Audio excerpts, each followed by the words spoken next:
If you've played Kirby games before, you might be wondering why I need 2 weeks to 100% them. Because hey, they're super easy, right? I think that's something we can all agree on, but 100%ing them might be a different story. I'll be attempting to 100% the mainline games only, so none of the spin-offs are included. That means no touchscreen games, no puzzles, no racers, just the core Kirby titles. And no, Kirby's Epic Yarn is not a mainline game. In fact, I asked Ant Dude himself, and even he said it was a spin-off. And it should be noted that it wasn't supposed to be a Kirby game to begin with, so no, I'm not counting it. But I digress. I've got a lot of games to tackle, and was pretty excited to get started.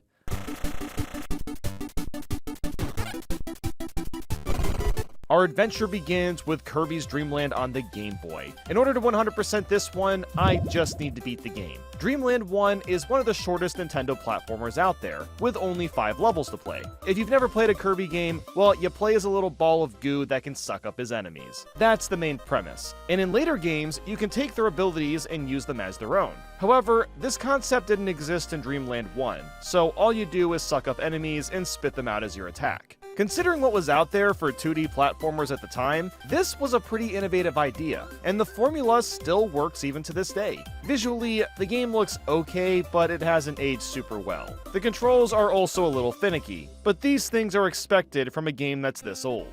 I also completely forgot that there's an entire shooting section for the third boss. It took me until this marathon to realize that almost every Kirby game does this to some extent. And it's also interesting to see Mario Land do this exact same thing. But yeah, this game is honestly just a blur. It's over before you know it. In fact, I managed to beat the entire thing in 29 minutes. And I wasn't even trying to go that fast, it's just over that quick.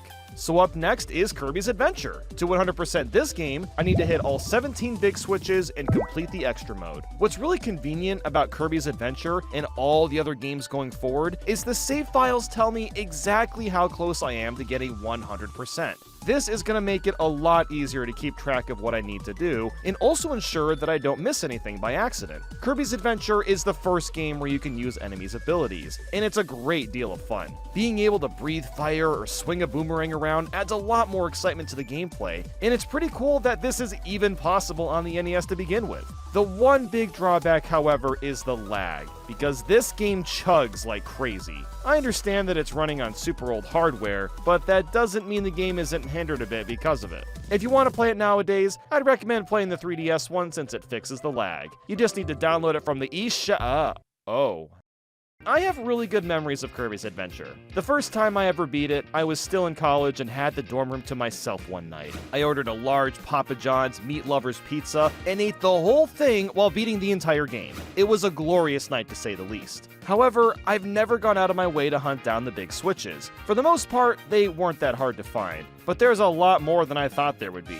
The reason I'm getting all these is to unlock parts of the hub world that you can't normally get access to. However, there were a couple of dumb ones to find. Like here, I had to break this random block to spawn a door you can't even see, and that gives me the big switch. I guess the blocks themselves look a bit out of place, but it's still kind of cryptic. And then here, you gotta jump down what looks like a bottomless pit, only to find a door that requires a powerful ability to get through it. And you gotta love the Crash Bomb hitbox. You can be like 50 feet away and still get hit, which is pretty hilarious. Something else that's required to 100% is to play all the sub-games. You don't have to beat them, but playing them is a must. This is another series staple too. Each game gets its own sub-games to go along with the main game. And the only one I really like here is Egg Catcher. You just open and close your mouth to catch eggs and avoid bombs, and it gets really damn hard by the end. It can be addicting trying to get a high score because of how precise you have to be. The controls are a bit better than Dream Land 1 as well, but they still feel kind of off. I think the biggest issue is the way that Kirby jumps. It can be hard to judge how high he's gonna jump, even if you time your button presses out.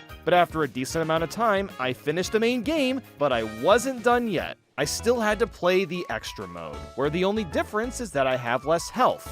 But that's not all. There's also no saves. That is kind of terrifying. Did this really mean that I had to get through the entire game without getting a game over? To say that I was paranoid was speaking lightly. The idea of losing hours and hours of progress from a few dumb deaths sounds awful. but I had no choice but to carry on and see how much harder the game is with less health. I'm basically living on the edge here, let's just be real. That's when I started to consider the idea of farming lives in other stages. The only thing is that this would take a long time to do, but it would probably outweigh the time compared to getting a game over. You can technically get 30 lives by basically climbing the goal game from the lowest to highest platform, but that sounds like it'd be a pain in the ass to pull off. But then, it happened. Oh my god. Wait, what? Wait!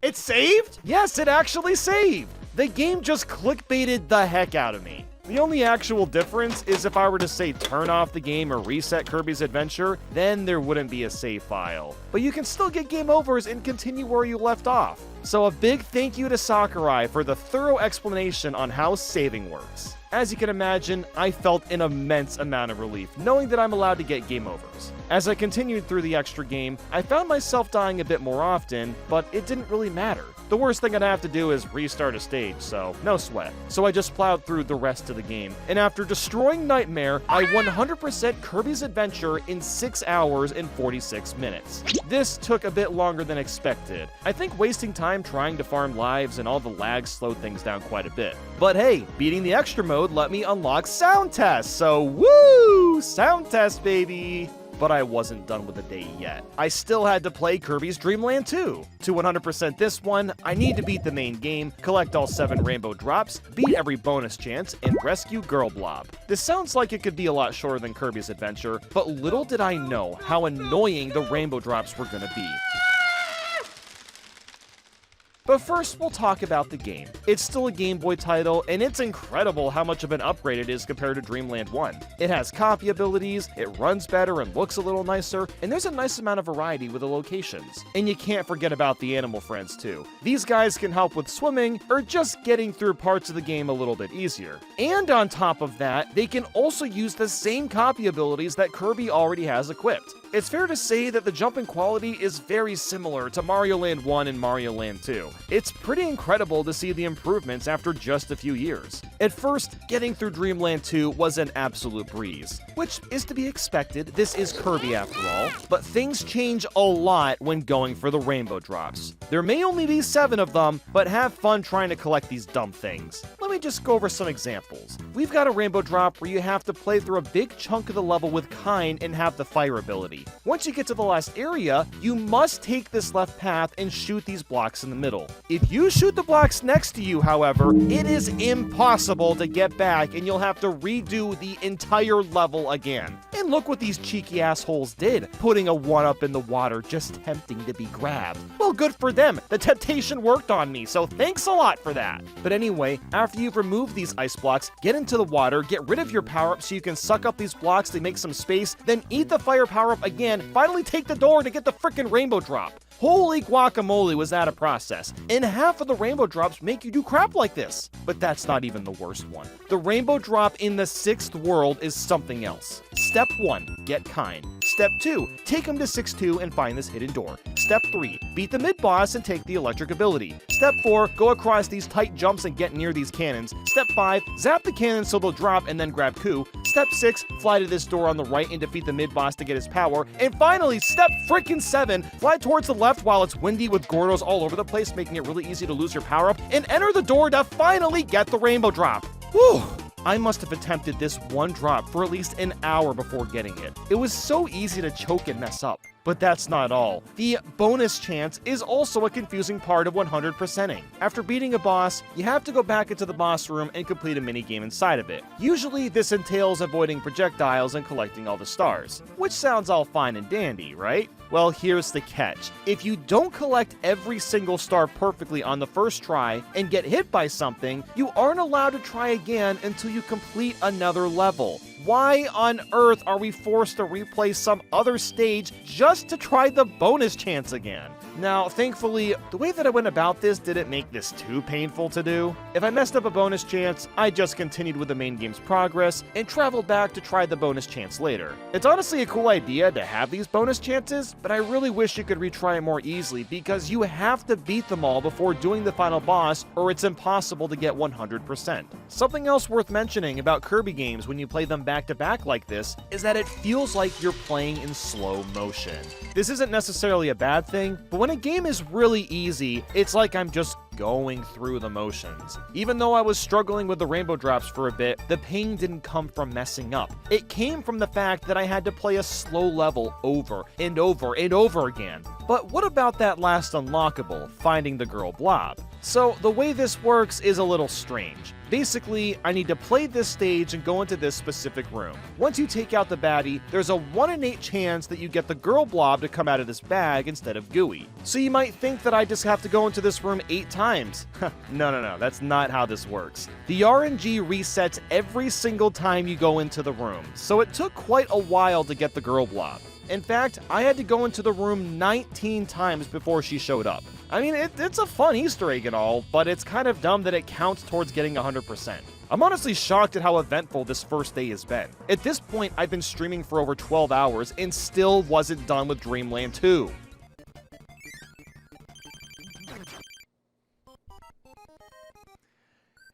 You also gotta love this auto-scrolling level that's got dead ends and you have no way of seeing them ahead of time. It's another classy moment in Dreamland 2. But after defeating Dark Matter and losing them a lot because I was exhausted, I finished Dreamland 2 in 5 hours and 17 minutes. Once again, this game took a lot longer than I expected it to. The rainbow drops are pretty time-consuming if you don't already know how to get them, so it chewed up a lot of time. But the day was over, and I was excited to move on tomorrow.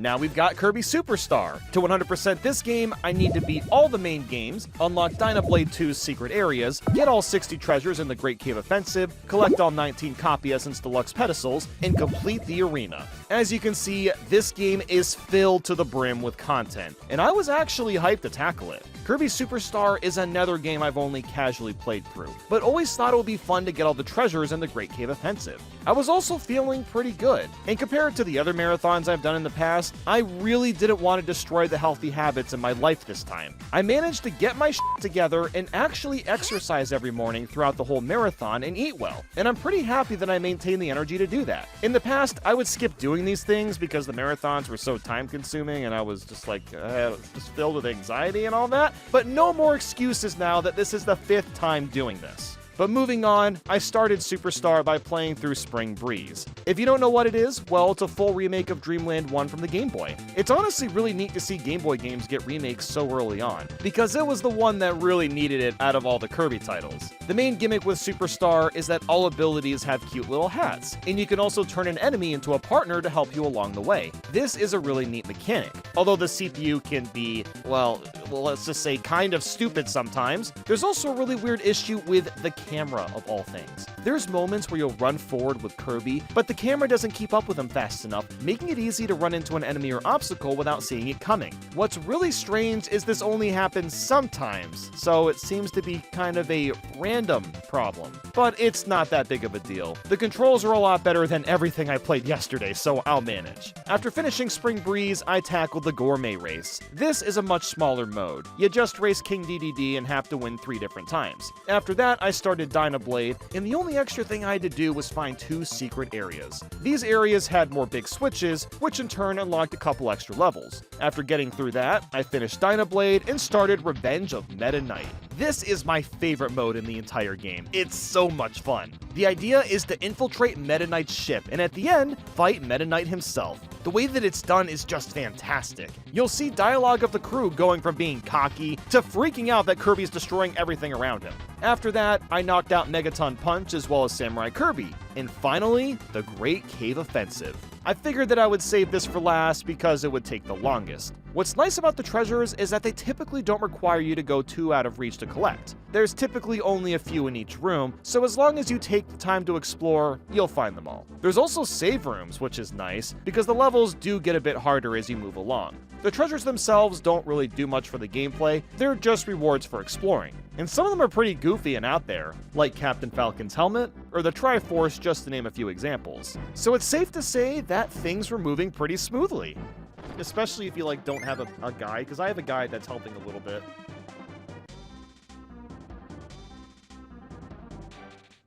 Oh no.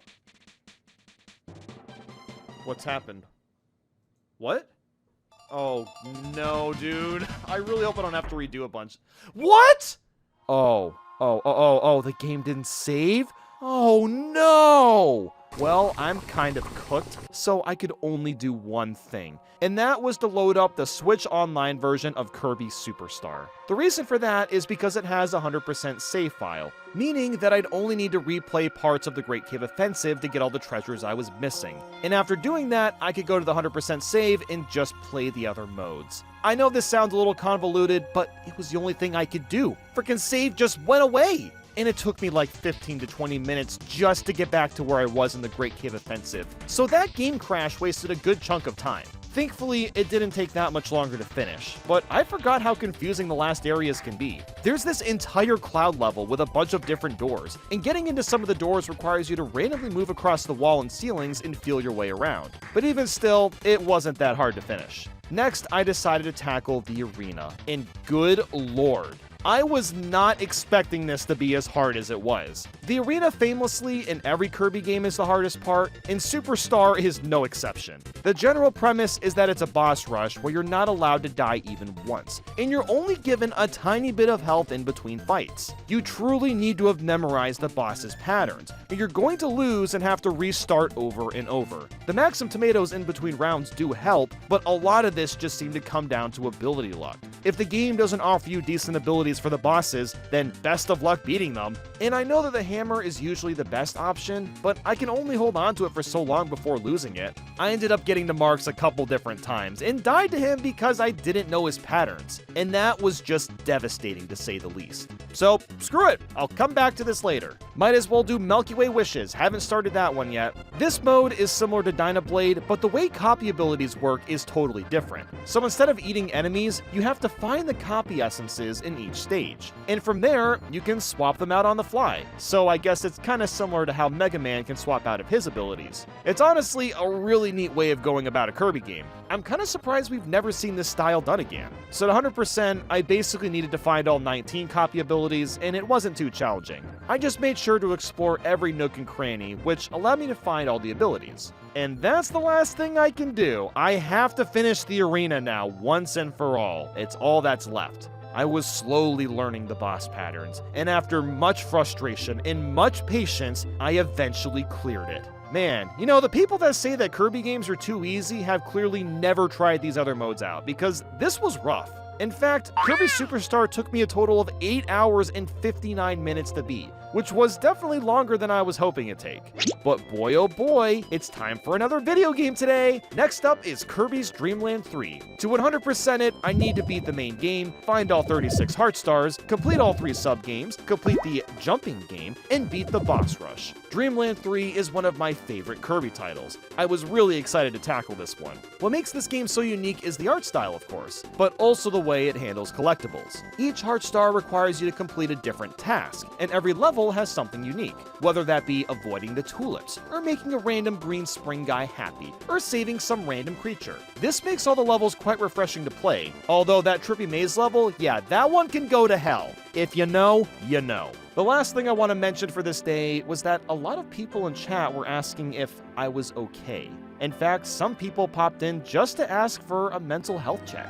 That is genuinely very sweet of you, but I do want to ensure that I'm choosing to do these masochistic marathons on my own behalf. I really don't have much prerogative to make these, outside of the fact that I think these videos should exist in the ether because they're just fun concepts. So I was watching a J-Rose video recently, and the reason I even bring that up is because people ask him similar questions, as he's on a journey to beat Pokemon Red and Blue with all 151 Pokemon. And basically what he said in response is that any challenge that's worth doing is supposed to be hard and have tedium. and I genuinely couldn't agree more with this. I've been doing these dumb challenges for half a decade at this point. What's different about these marathons is that I'm being more open about my feelings, and I'm doing that to be able to create a more compelling story. So I promise you, if these marathons ever actually get to be too much, I'll just stop making them. But that day is not today.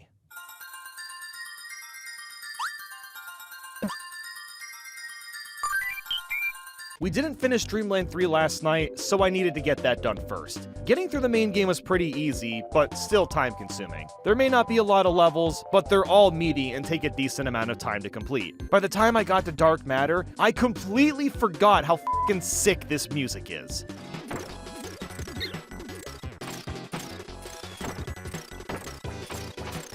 Oh, its energy is just so perfect. It's chaotic, mysterious, and catchy all at the same time. After a couple tries against the boss, I took out both forms and was done with the game. Well, almost. I still needed to beat all 3 sub-games, which was pretty simple since I had already played them in the main game, and then I thought that was it. Except that it wasn't it. I had 98% on the save file, and I saw a big J and B in the options. I somehow missed noting down that I had to beat these 2 other modes as well. So first I played this jumping game, and oh my god. This is so stupid, and I can't believe it's required for 100%. At the end of a normal level, Kirby's supposed to make a long jump towards whatever goodie he wants, and usually you just push the button and whatever, you just move on with your day. But for this game, I have to do that accurately 10 times in a row without mistakes. I need to land on a smiley and avoid the spikes, because if you touch a spike at any point, you restart the entire thing. The only problem is that each round adds a spike and takes away a smile. So by the end, you have to perfectly time your jump and land on one tiny smile. This was brain-rottingly annoying to learn, but I did come up with a strategy. By looking at where Kirby's arms were positioned, I could tell how far he would jump. If they were all the way down, he'd jump all the way to the end. But if they were all the way up, he'd jump close. I had to replay this stupid minigame so much that I had some of the spots muscle memorized to a T. And frankly, it was the only way to beat this. I must have spent an entire hour doing this before getting one clear. But that wasn't even the hard part, because next was the boss rush, and let's just say that it wasn't going so hot. In fact, I was getting destroyed. And do you want to know why that was happening? Because you have to beat all the bosses with no health pickups. None! I can get hit 10 times total, and that's it. I can't begin to describe how stress-inducing it was. The bosses don't even get hard until DDD, but the paranoia of getting hit before reaching them is anxiety-driving. And look, I haven't even really talked about DDD much in this video because his fights are usually just like whatever, but this particular fight takes so long to get through. If you're not patient and don't wait for openings, you will get hit and will probably lose the entire thing. You have no copy abilities either, and if you die once, you go all the way back. Every time I would get to Dark Matter, my heart rate would start accelerating. I could feel it beating through my chest. It was grasping for relief. Because if you die here, you go back and have to fight several bosses all over again. So after an endless amount of attempts, almost 3 hours, I beat the damn boss rush and was done. The entire game took me 7 hours and 39 minutes to 100%. Now, don't get me wrong, I freaking love this game still, but I will never, ever try to 100% it again. But of course, I wasn't done yet, because now is the time for Kirby 64. To 100% this game, I need to beat the main game and collect all 74 crystal shards. I should bring up that you can also collect these things called enemy info cards. They don't add to the save file, so I won't be collecting them, but basically, they're just cards of the characters and enemies in the game that you can get when you're at the end of a level. I also don't need to play the sub-games, but I played them anyway because they're kind of epic. Especially Checkerboard Chase. This one has always been my favorite Kirby sub-game. But on to the game itself. It's like any other Kirby game. The big key difference here is that it's in 2.5D, and you can combine any abilities that you want. This is super cool because, well, the concept itself is just fun, and because you'll never predict what the combinations will give you. Would you believe me if I told you that the fridge is the most broken ability because you can pull out health as much as you wanted? Exactly! This game is filled to the brim with creativity and charm. The only real issue with it is, once again, the pacing. This particular game runs very slow, and you really feel it drag the deeper in you get. The crystal shards are just your typical collectible, and most of them aren't that hard to get. but there's a small handful of them that force you to get a specific ability from some other level, and then you gotta bring it to that level just to get the shard. That wouldn't really be that big of a deal if the game moved faster, but instead it feels like a massive slog. Not every crystal shard is like this, of course, but the ones that are can be particularly peeving. But even so, this isn't a very long game to get through. After destroying the mid-bosses in literally 3 seconds, which is always funny, and taking out dark matter once again, I managed to 100% Kirby 64 in 5 hours and 23 minutes. This was a fun game to revisit, as it's another one I grew up with, but the pacing has aged poorly. But fear not. Next up is Kirby and the Amazing Mirror. To 100% this one, I need to explore all 272 rooms in all 10 areas, press all 15 big switches, find all 80 treasure chests, and pull all 4 levers. The sub-games are, again, not required, but I'll play those anyway for fun. Now, this game. Oh man, this game. I still remember my dad getting this for me at the store when I was like 12 years old, and I was beyond hooked. Amazing Mirror is unlike every other mainline Kirby title, since it's a Metroidvania where you have to find a bunch of different secrets in a massive interconnected world. I've always wanted to 100% this game, and it's exciting to finally have the opportunity to do so. Before diving into the main title, I tried out the sub-games first, and they're just alright. I've always liked Kirby Wave Ride, but there isn't much to write home about. Now, the biggest change I've noticed immediately was the movement. Finally, I'm playing a Kirby game where I feel like I'm actually running around at a fast pace. The entire game is super fluid and is just a blast to simply run around in. With that said, Amazing Mirror can be extremely confusing without some sort of map. The game does provide you with a map technically, but all you get are these squares. When you find the big switch for the right area, you do get more details and you can see which rooms are complete or not. Orange means the room hasn't been entered, yellow means it has, and blinking yellow means you found all the secrets. So it's slightly more useful, but not by much. So instead, I found maps online that show the actual details in all the rooms. However, since I was starting the game late into the day, I decided to just kind of wing it. Everyone is gonna make progress in a completely different way, so it just seemed like the best option. The only bad thing I have to say about Amazing Mirror is that you lose your ability after one hit. That can be pretty annoying sometimes, especially if you need to hold that ability to unlock some obscure area, but it's usually not that big of a deal. I was just ecstatic to be playing one of the greatest Kirby games of all time. And let's not forget the smash abilities in this game, and you have to eat Master Hand to get it. I mean, come on, how can you not love Amazing Mirror? I played for about an hour and then took a rest. I was really pumped for the next day since I could finally fulfill a long-lost childhood dream.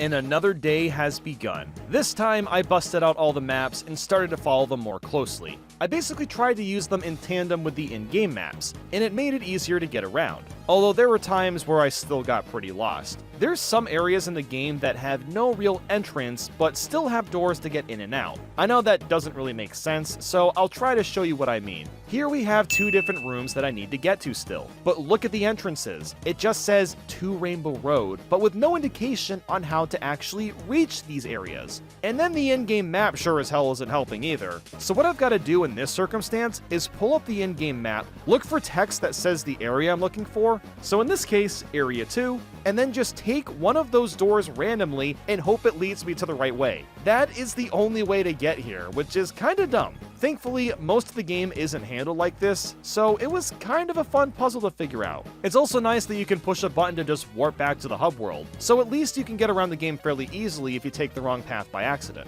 A lot of people also complain about Peppermint Palace, and it's an icy area, so I get it. Playing through the game is fairly manageable, but getting the collectibles is another story. A large chunk of them are put in really obscure spots, and they'll force you to backtrack through several rooms multiple times over to collect everything. I honestly found it pretty fun, but I can understand why it would be a hassle for others. After several hours though, I checked all the maps and found that I had collected everything and been everywhere. After destroying Dark Mind and watching the credits roll instantaneously for some reason, I managed to beat Kirby and the Amazing Mirror in 7 hours and 19 minutes, which is actually a lot faster than I anticipated. The maps really did make a big difference. It was so satisfying to finally explore this entire game. So after that, I moved on to Kirby Squeak Squad. To 100% this one, I need to beat the main game and collect all 120 treasures. This is the last so-called short Kirby game that I'll be playing. And it's a pretty strange one as well, mainly because it doesn't alter the art style very much from Amazing Mirror. And it's also a traditional Kirby game that has actual levels. Well, I say levels, even though some of them have super awkward design. Like, I'm not even kidding. Some of these levels end in like 10 seconds and then it's over. Squeak Squad also lets you combine abilities, technically speaking, but only a select few. So yeah, Squeak Squad is a really odd game in the franchise, but this is another one I owned as a kid and have some nostalgia for. The treasures usually aren't too hard to find either. In fact, they're actually stored in your belly for the duration of the level, which is what the bottom screen is for. You can hold up to 5 different things at once. While it's cool you can do this, it also feels really limiting. It's very easy to fill up on items, so you have to conserve your space pretty often. Oh, yeah, and there's also like the Squeak Squad, I guess they're a thing I should mention. They're pretty much the only tough part of the game. If you get hit when they show up, then they'll take your treasures. This can be a little annoying, but if you fight them back, then it's possible to grab your goods. It's also such a shame with what's happened to King DDD. Just a couple days ago, he was giving me the sweats, but now I can destroy him by standing in place and blowing some ice breath at him. What happened to you, buddy? But I did have some issues with this bird. You know what? High jump it is. Excuse me, did you just grab me from the top of your head? You also gotta love how the entire premise of this game is about Kirby getting his piece of shortcake stolen. I'm not even kidding. That is literally all Kirby is trying to get back. That's incredible. But after beating Dark Nebula, I finished Squeak Squad in 5 hours and 22 minutes. And you know what? Now that I've replayed it, I can safely say that, yeah, this game's pretty underwhelming. It's probably worth playing if you're a big fan of Kirby, but it could definitely be skipped. I really don't have much else to say about it. It's just another Kirby game. And that was all I did today, as tomorrow begins our descent into the long-ass Kirby titles. I was still filled with energy and was roaring to continue further. We're starting things today with Kirby's Return to Dreamland. To 100% this game, I need to beat the main and extra game, collect all 120 energy spears in both of the games, clear all 7 challenge stages, and complete the arena in the true arena. Now, I'd like to preface that this game is pretty solid. It got a remake on the Switch and is one of the most beloved Kirby titles. It looks nice and it controls decently enough, but I don't think I'm the only one of the opinion that this and the next few games in this marathon are very akin to the new Super Mario Bros. Titles. The next 4 Kirby games all look and sound the same, but have a few differences here and there. Although Planet Robobot, well, maybe that one's a bit of an exception to the rule. And unfortunately, this means we've also returned to the slower paced gameplay. Rest in peace to the GBA and DS goats that were faster. I'm gonna miss ya. You don't know how much I'm gonna miss you. Now that I'm over halfway through these games, I'm really starting to get tired of how slow the pacing is. This has led me to experiencing an extreme amount of tedium for a large portion of this marathon.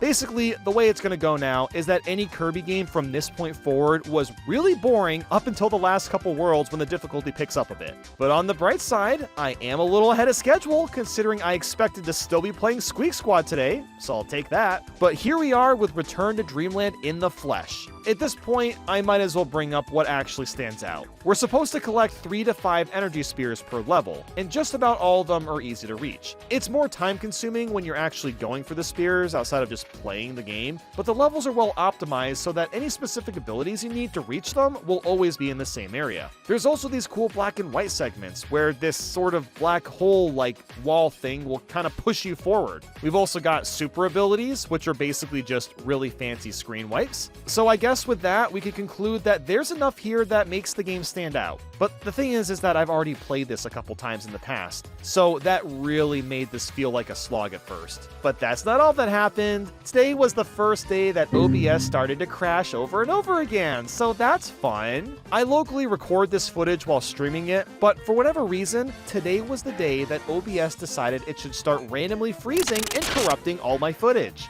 I tried fixing it and tweaking the settings, but nothing was working, and it became a prevalent issue for several days. And you just gotta love how this was happening when I started Return to Dreamland 2, just so I could spend a little extra time playing this. But anyway, I was chugging through the main game and made my way to the final boss. I honestly forgot half the things that happened during it. You fight an entire ship, and then Magolor pops the hell off. I mean, good lord, look at these crazy attacks he's doing. This man clearly wants me dead, yet is a playable character 3 games later. Wow, that makes no sense. But hey, I managed to beat him, and yippee yahoo, I get to do that again! And I mean literally all of it again. Extra game is the same thing, but now I have less health, and I still have to collect the energy spears despite getting them already.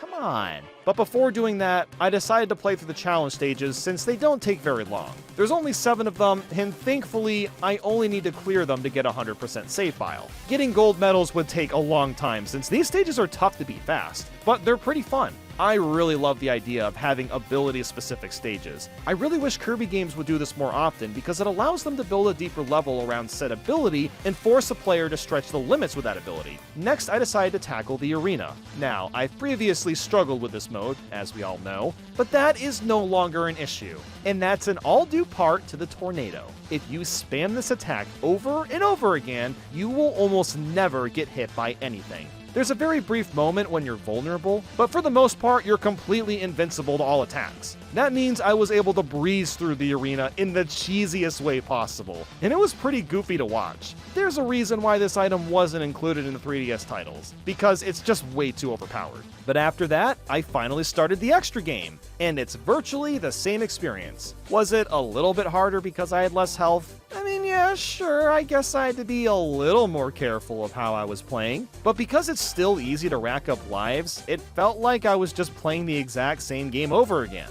What was nice, though, was that I didn't have to constantly pause to check where energy spears were. I remembered where almost all of them were, which did speed up things a little bit. It's also worth mentioning that those enemies that run while holding the key up, yeah, you know that guy, they move a lot faster this time, so at least that was more challenging. And technically, the super ability timer is shorter, but that doesn't really make much of a difference when you're actually playing the game. The bosses are also a bit harder and have different color palettes, but again, it's not a significant change. The only notable boss worth mentioning is Fatty Puffer, because for whatever reason, he has like 50 new attacks and is like way faster than before. I'm not complaining about this, I'm just surprised at the difficulty spike. But I gotta be real, I'm pretty goddamn brain dead at this point. Playing both modes back to back has been mentally exhausting, so I was making a lot of really stupid mistakes. I was hoping to finish the extra game today, but I was so wiped that I ended the day early and would wrap Return to Dreamland up tomorrow. It was on this day that I realized the rest of the marathon was gonna be one massive slog.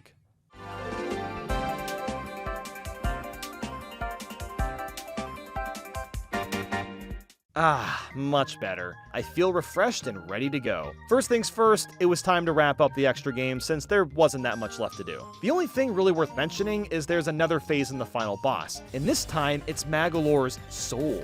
The Kirby franchise really likes souls, by the way. This won't be the last time we fight a soul, so you better get used to that. Some of these attacks, too, are just absurd. There are so many different patterns that you have to learn in order to survive, and I'm a huge fan of that. It's just strange that Kirby games feel the need to offer a challenge at the bitter end exclusively. Magolor's Soul was a fun boss to beat, so all I had left to do was play the challenge stages again and take on the true arena. The main difference with the true arena is you fight all the harder versions of the bosses, but once again, it doesn't matter. I have the tornado, so I just win. And with that, Return to Dreamland is finally over and was completed in 14 hours and 38 minutes. I'm pretty glad to be done with this if I'm being honest, because I have fond memories with Triple Deluxe. And speak of the devil, that's the next game. Whoa! To 100% this one, I need to beat the main game, collect all 100 Sunstones, 256 keychains, clear DDD Tour, DDD's Drum Dash, the Arena, and the True Arena. And I also need to beat Kirby Fighters with all 10 copy abilities. Now, you may have noticed that the requirements are pretty similar to Return in Dreamland. In fact, the game itself looks pretty similar. The art style hasn't really changed, the overall pace is the same, there's really not many differences. This is what I'm talking about when I say that these 4 Kirby games have the same energy as the new Super Mario Bros. Series. Now, obviously, each Kirby game has more changes, this one being Kirby's Hypernova ability. What this gives us is a Rainbow Kirby with an even more powerful suck. He can eat entire trees now, and random parts of a stage like it's nothing. This mechanic is also used for a few different puzzles. So yeah, there you go, that's the big crazy new feature. But thankfully, there's a lot less collectibles to find in each stage. We've got significantly less sunstones to grab compared to the energy spheres, and only one rare keychain per stage. We'll go over the keychains in more detail later, but for now, I need to make some good headway in Triple Deluxe. And just like last time, the first 70 to 80% of the campaign was a snooze fest because it was so easy. But at least there were a decent amount of changes. Like the puzzles, as I mentioned earlier. A lot of them also use motion controls and they don't feel tacked on.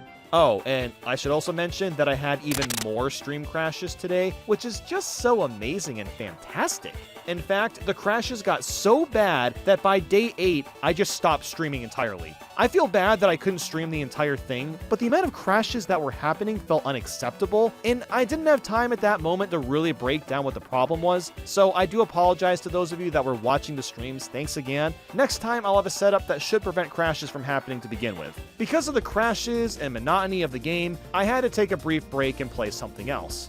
Oh, no, not playing another game entirely. Oh, hell no, I don't got time for that. I meant one of the sub-games. I decided to switch to DDD's Drum Dash. I need to clear all 4 stages, and it's this neat little rhythm game where you have to time button presses to the beat of DDD jumping off these drums. It sounds simple, but the way it works isn't how you'd expect. On top of timing button presses, you'll get different amounts of height depending on how many consecutive presses you get, and you also need to move DDD forward. I actually had a bit of trouble with the last stage, seeing I need to have super specific jumps to get around the Gordos and other enemies without getting hit. And the timing itself just doesn't feel that accurate either. And this is coming from a guy that's spent thousands of hours playing Guitar Hero, so I'm super familiar with rhythm games. It's kind of neat that Triple Deluxe has more in-depth sub-games, but this one is just okay. I'd rather play something like Rayman Legends if I really want rhythm-based platforming. After beating that, I went back to the main game and man, these levels get so long. If you thought they were long in Return to Dreamland, dude, the ones in Triple Deluxe can take up to 10 to 15 minutes apiece. What is this, Sonic Unleashed? I must have suppressed the length of these levels from when I played this originally a decade ago, because my god, do they take a while to get through. And then there's Pyribbit. Oh my god, this stupid frog spends 90% of the time in the background trying to attack me. Like, bro, come on, be a man and attack me head on. What is this, a Sonic Superstars boss fight? Alright, I'd like to apologize to the Sonic fans out there. I'll stop dissing him because I do like Sonic, okay? I'm sorry. Anyway, eventually, I got to the final parts of the game, and this is where things get cool. You eat Wispy Woods and strip steel off a tank. You fight Mask DDD, and Queen Sigtonia is a pretty badass final boss. I mean, look at this. Kirby over here just eating the laser and then spits it back at her. Bro, Kirby has no chill. No chill. And wow, there we go. That's the end of the main game. But I'm definitely not done yet. There's still a lot of extra things to work on. I needed a few extra sunstones, so I grabbed those real quick, and that was it. Well, that was it for today. I spent so long playing this that I wasn't actually able to finish it, and I need to continue tomorrow. So while my day was over, the night had just begun. Keychains! Let's talk about getting all 256 of these things. I currently have 128, and there's 2 ways to get them. I can replay levels over and over, joy, or I can use Street Pass coins. Street Pass coins, if you don't remember, are coins you earn by walking around with your 3DS, or by shaking it if you're lame, there's also that. Now, this is really good news. I can save time by spending my Street Pass coins on these keychains so I don't have to replay levels. The only problem is I have a grand total of 0 coins, which left me with no choice but to hustle.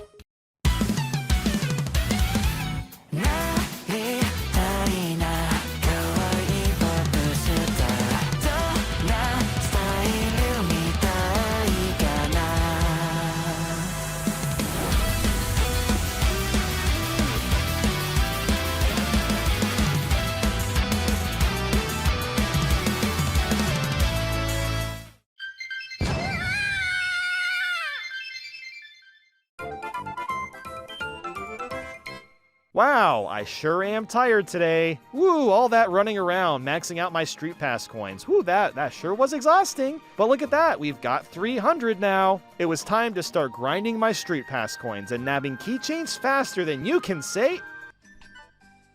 Wait, what? Hold on, what was that?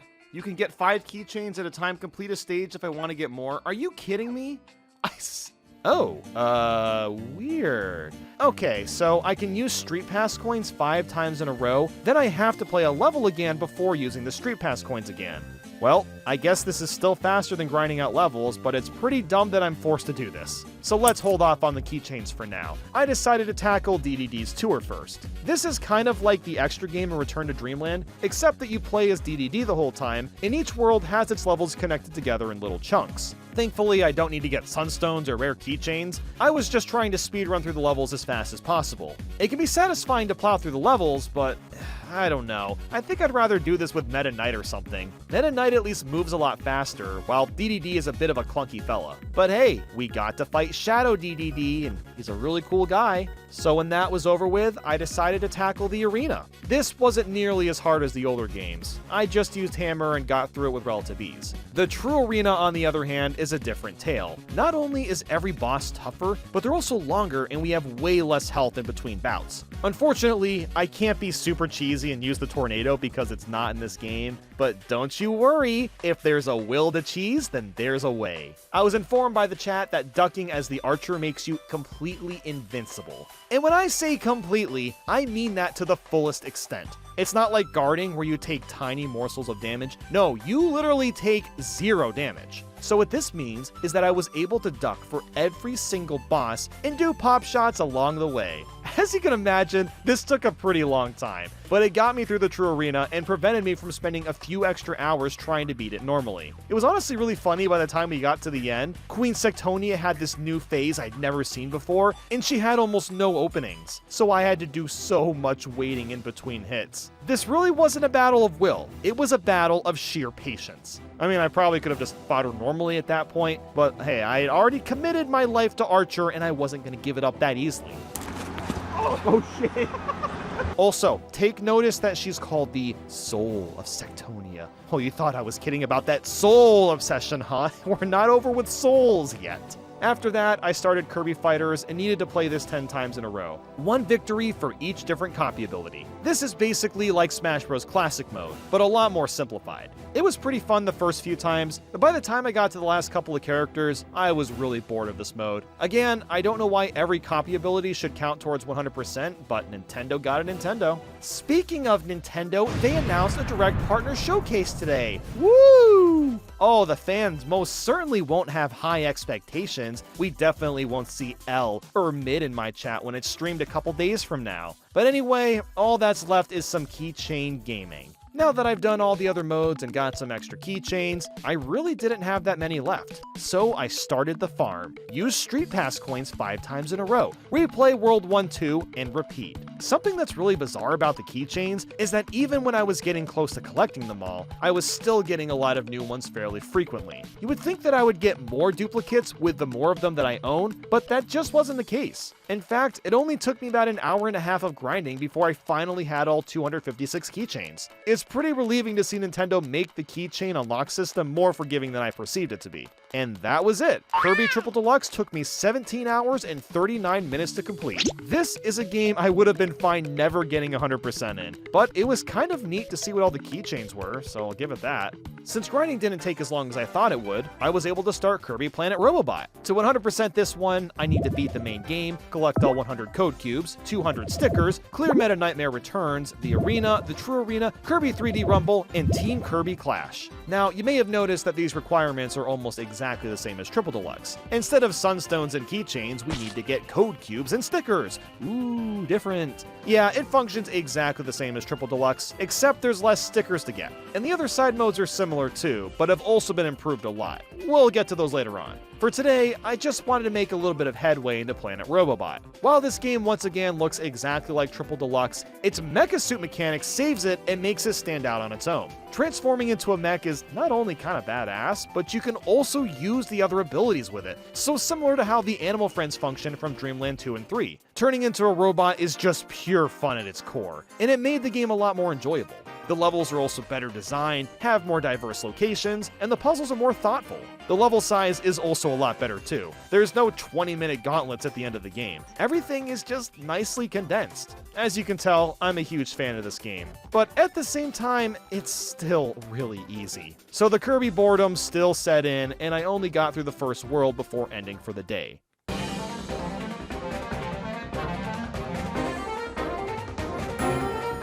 Well, it's that time of the marathon. You know what's coming. The exhaustion of this much hardcore gaming is really starting to set in. I'm glad I was on Planet Robobot because it's a unique Kirby title, but I was definitely starting to feel a bit fatigued from this much playing. Something else I realized is that almost every Kirby game I've played has a shooter section in it. So that got me wondering, why on earth hasn't there been a spin-off game that's completely dedicated to being a space shooter? I mean, think about how awesome that could be. Imagine you're going through a bunch of different waves, and instead of shooting enemies, you can scan them and take their abilities. And maybe you could even use their abilities to take alternate paths to add some replay value. I don't know, just throwing that out there, a Kirby-themed space shooter has a ton of potential. As for the game itself, well, it's got a lot of cool moments. Like I was saying before, using the mech suit changes the gameplay quite a bit. I really love when they use the wheel mech, because you can just flip from the foreground to the background whenever the hell you want. Oh, and then there's this casino level. Yeah, this is my jam. You whack a pool ball that smacks into a pile of pool balls to get a treasure. That's just sick. And you want to know what else was nice? This game was going by fast. And I mean, I was cooking through it. I don't know if it's just because I was more engaged with it compared to Triple Deluxe, but man, I was schmoovin' through these levels. They just seemed to be a lot less bloated than before. And next thing I knew, I was at the final boss. I ate that goddamn halberd and started taking down Stardream. This boss fight is just so cool. I love that you control the entire ship and go ham on the boss. And it's pretty hard too. There's so many different phases, and the way you have to take him down is super creative. So I ended up finishing the main game, but still had a good amount to do. The first thing I tackled was Kirby 3D Rumble. Thankfully, it's super bare bones and takes like 10 minutes to get through. It's basically just a precursor for Kirby in the Forgotten Land, but it's kind of neat, I guess. After that, I started Meta Nightmare, and I'm sure now you can guess how this works. You play condensed versions of the stages as fast as possible, yada yada yada, but now I'm using Meta Knight. It was honestly a lot more fun compared to DDD and Triple Deluxe, and it went by faster too. So after plowing through Meta Nightmare, I started up Team Kirby Clash. I needed to get through a handful of levels, and I found it to be a lot better than Kirby Fighters. That's because it has an almost RPG-like mechanic to it. You can level up your power, speed, defense, and things like that. The final level was really kicking my butt, so I needed to replay a few of the easier stages to level up. And once I did that, I finished this mode with no problems. At first, I was a healer and just kept spamming heal pools, but it just wasn't working out. So I eventually figured out that the hammer does crazy damage and was able to deal heavy attacks using that. All that was left now was the arenas and stickers. I decided to go all in on the hammer for the arena because it's so powerful. And that was it for the day. It's actually kind of insane how far ahead I am right now. I expected to be playing Planet Robobot all day tomorrow, but here I am with a 96% save file. Well, I'll be damned. All that's left to do is beat the true arena and get the rest of the stickers, and I decided to save it for tomorrow since I was already pretty tired. It was direct day in the morning, so I was gonna need to watch that as well.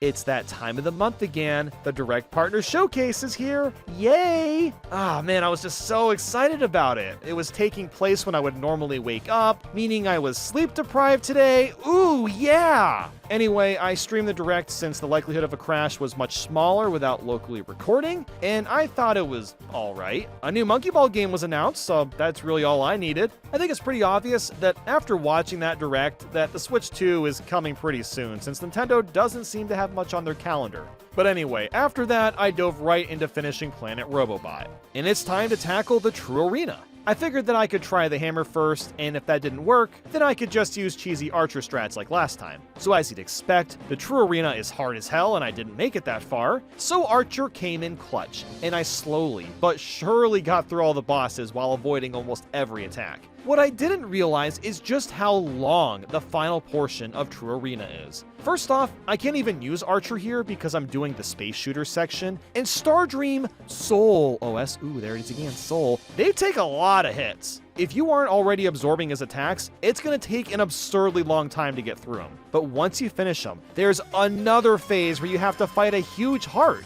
This isn't too bad to get through, but oh man, I gotta talk about the ending. Let's just say that I wasn't aware of what was coming.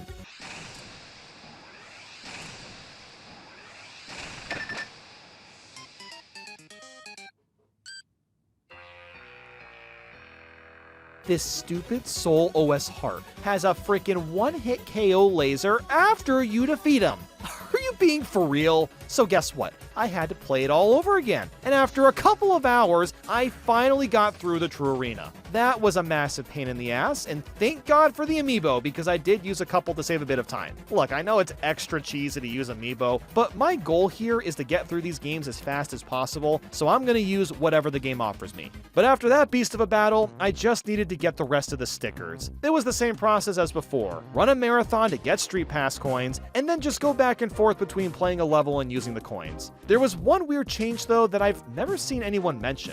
In Triple Deluxe, you can mash A to skip the animation of Kirby eating the coins, but you can't skip the animation in Planet Robobot. It's not that much of a time waster, I just thought it was a bit odd, that's all. At this point, the lack of sleep is really setting in. How on earth am I gonna stay awake for one of the most bland Kirby games of all time? I ended up finishing Planet Robobot in 14 hours on the dot, which was way faster than I could have ever imagined finishing it. I also got this really cool exclusive performance video for getting 100%. It's like a music video of President Haltman's theme song, but it has lyrics, but you don't actually hear them say the lyrics. It's very bizarre, but a neat unlockable. So now it's time for Kirby Star Allies. This one is a doozy to 100%, so let's just jump into it. I need to beat the story mode, collect all 42 rare picture pieces, hit all 13 big switches, complete the ultimate choice in all difficulties, complete Heroes in Another Dimension and get all 120 friend hearts, complete one run of Guest Star Star Allies Go, and get 3rd place in Chomp Champs and Star Slam Heroes on the hardest difficulty.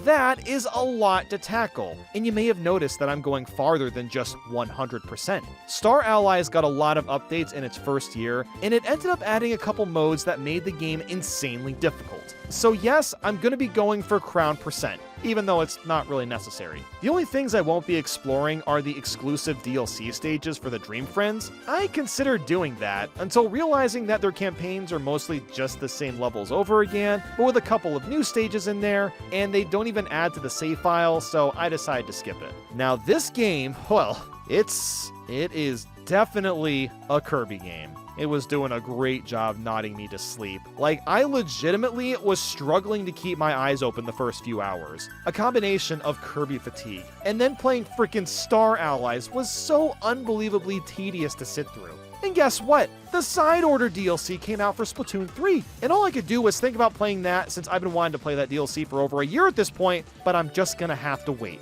It's officially become my motivation to finish this marathon as fast as possible. But, okay, what does Star Allies offer that's unique? Let's see. We've got Dream Friends. Yeah, you can throw a heart at an enemy, and now they're friendly, and that's kind of... Oh, wait. They did that in Kirby Superstar. Okay, well, let's see. There's 4-player co-op. That's something, but... Oh, wait. They did that in Return to Dreamland. Oh, but wait, you can play as these animal buddies. Okay, now that's... No, wait. Dreamland 2 and 3 had that. Well, that's all I got. This game feels like an expansion pack of the other 3 Kirbys I've already played, and I am so sick of it. They all play and feel the same, and it got to the point where I had to take an actual break.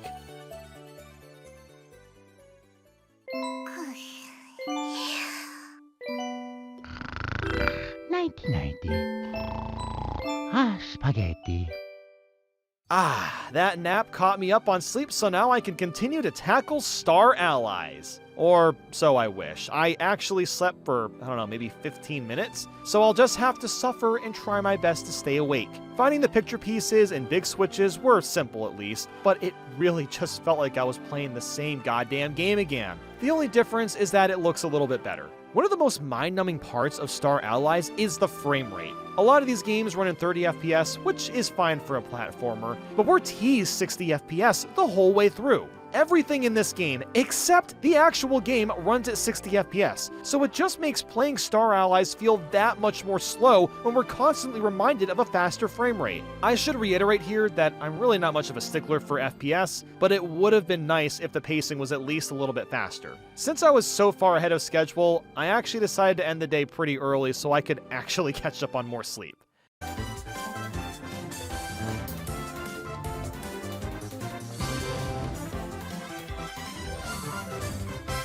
Alright, I'm feeling way better today. No stupid direct ruining my sleep schedule, I was ready to potentially finish Star Allies today. Or at the very least, make a ton of progress. I got a little over halfway through the main game yesterday, so I still had quite a ways to go. It's so weird how the last world was like half of the game's levels, and the first 3 worlds are tiny. I'm not really sure why it was spaced out like that.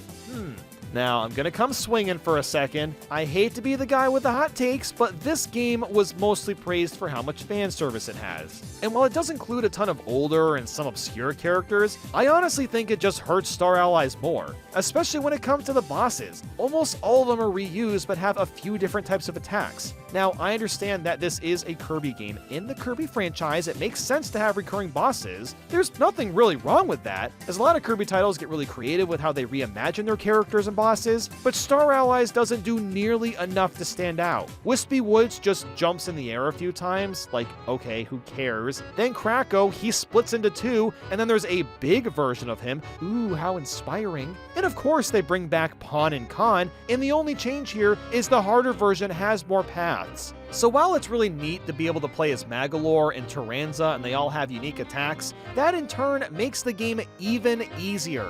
It just makes Star Allies all the more boring. And I hate to say that because I am a pretty big Kirby fan, but holy shit, this is the safest Kirby game of all time, and it really shows now that I've played them all back to back. But after playing for a while, I finished the main game and started tackling the other side modes. First up was the Ultimate Choice. Now, I know it might sound like some crazy new thing here, but it's just the arena again. The big difference is having a difficulty slider, which is honestly the thing that this mode needed. The arena has been getting repetitive anyway, so I really like this change. I basically needed to play all the difficulties, so I quickly plowed through all that. Next was the guest star mode thing, and this is the same thing as Meta Nightmare where you just play condensed levels as fast as possible. You already know the drill. Except now you can get stat boost, which in the most minor way possible changes the gameplay. Yeah, it was a snooze fest. Let's just move on. Next, we got the sub-games, Star Slam Heroes and Chop Champs. They took about 5 minutes each, and just like that, we've got a 100% save file. Although we're not done yet. Heroes in Another Dimension was up. And guess what? This is the best part of the entire game. Yeah, these levels are just like the challenge stages in Return to Dreamland, but better fleshed out and way more interesting to tackle. I actually had to replay a handful of stages because I kept missing friend hearts, so it was nice to actually be stimulated by the gameplay. These were really fun, and I have to reiterate again that I wish levels that focused on one ability were integrated with the main story and Kirby titles. That'd be perfect. The extra bosses were also surprisingly hard, and the ending was insane. You fight all 3 of the Mage Sisters at the same time, and it's just complete chaos. Like, I have no idea what's happening on the screen. Like, just look at it. It's just lasers everywhere.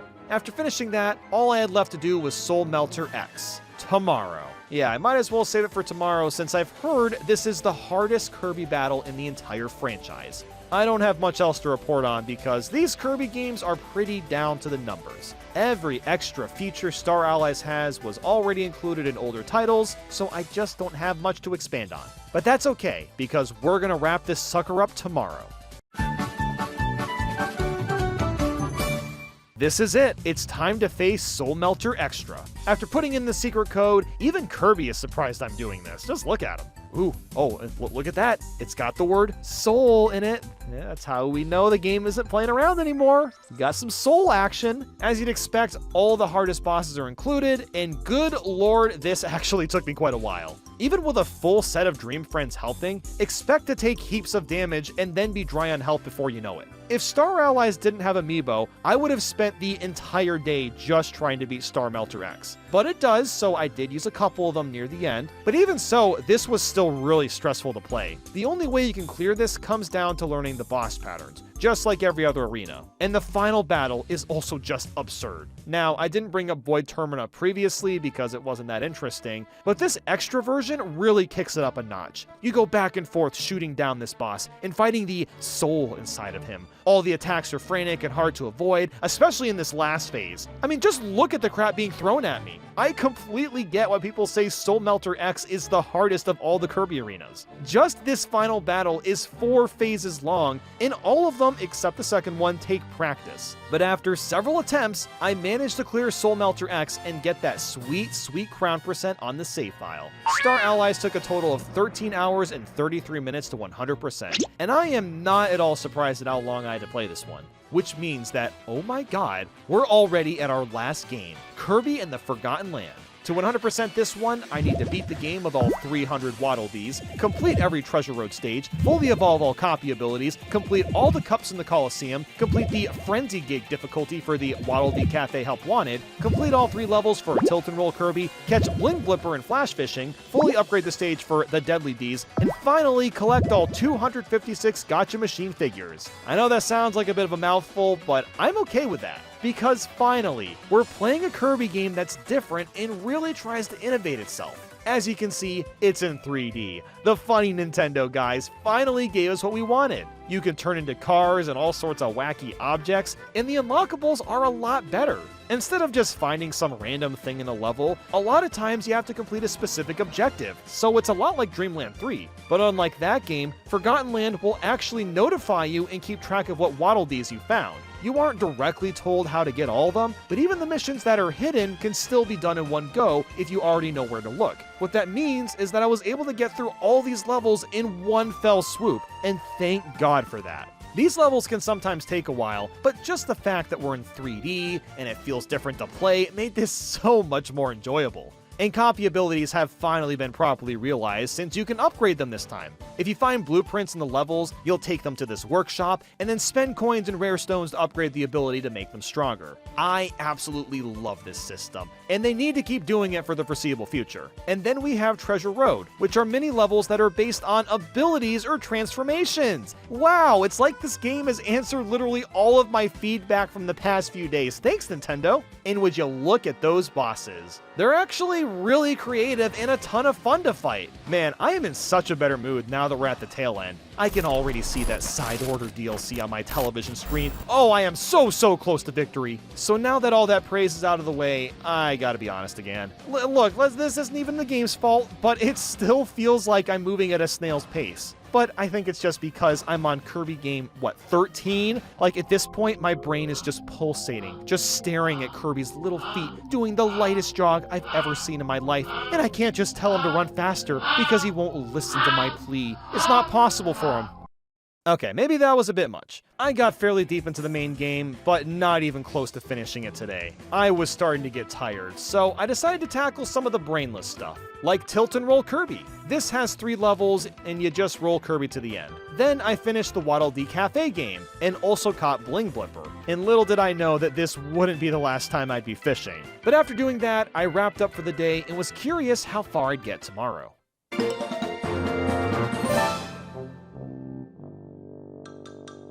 I was feeling incredibly motivated today. While it doesn't seem likely, I could potentially beat Forgotten Land 2 entire days early. I don't know if it's going to happen, but we'll just have to see how things go. Thankfully, I've already done a large chunk of the main game, so I just kept plowing through that. I started things off by getting a couple of Waddle Dees that I missed, and these came down to the boss fights. Now, I brought up earlier how fun they are in this game, but the harder ones are just a blast. There is nothing more gratifying than doing a roll dodge, watching the game slow down for a moment, and then hitting them after that quick maneuver. Kirby has had roll dodges in the past, but it's so much more dramatic in 3D. Whenever you see an enemy lunge at you, and you go your way around it, oh, it's just the best. At this point, I had most of the abilities unlocked too, and some of them are absurdly strong. The Morpho Sword and the final upgrade to the Ranger are fantastic, especially the Ranger because you can charge up a powerful Aura Blast, and it deals damage whenever something is trapped inside of it. I also love Dragonfire, because you can set anything in flames and it'll do constant damage.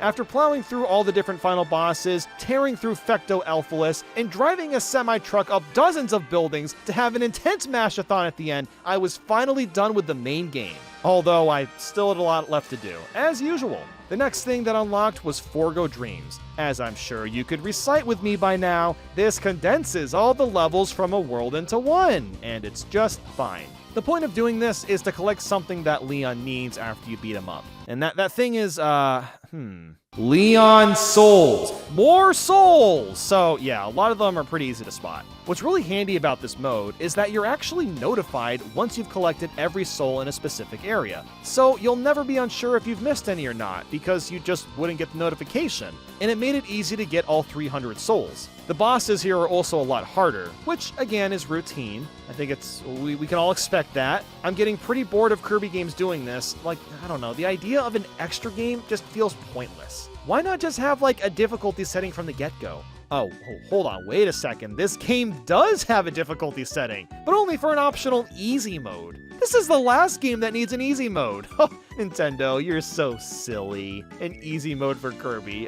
They actually did that. I mean, that's just funny. Forgo Dreams did take a pretty long time, but at least it was engaging the whole way through. Oh, and also in between that, I started the Coliseum so I could finish upgrading the abilities. Now, the Coliseum, it's this brand new mode where you'll fight a bunch of bosses in a row, and yeah, it's just the arena again. Of course it is. And this time, it doesn't have a difficulty slider. There's only 3 different versions. But whatever. I got the Meta Knight ability and was able to get the last couple Waddle Dees I was missing. And just like that, we've got all 300. Look at that.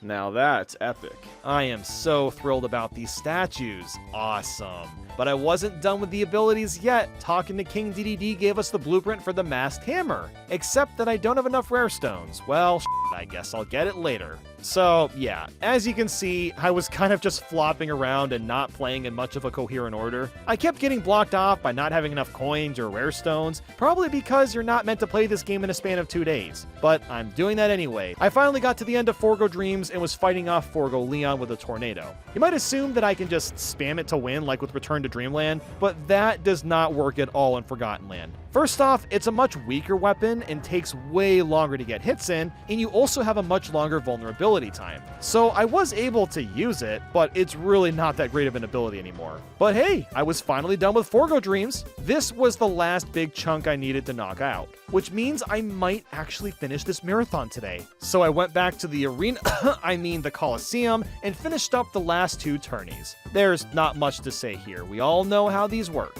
I also finally got the Morpho Knight sword, so I finally completed all the ability evolutions. And with that, I was also able to finish Treasure Road completely, and oh my god, I can see the light at the end of the tunnel. I also finished the last Coliseum tourney, which was nowhere near as hard as Soul Melter X. And can I just say, I love the name Chaos Elphalus. Man, I got a kick out of that. It's so edgy. While the secret final phase was hard, I did get it on the first try, thankfully. I also donated all my money to the Deadly D's to fully upgrade their stage, and now all that was left was the Gacha Machine figures. Thankfully, I've been playing for several hours and probably have a bunch.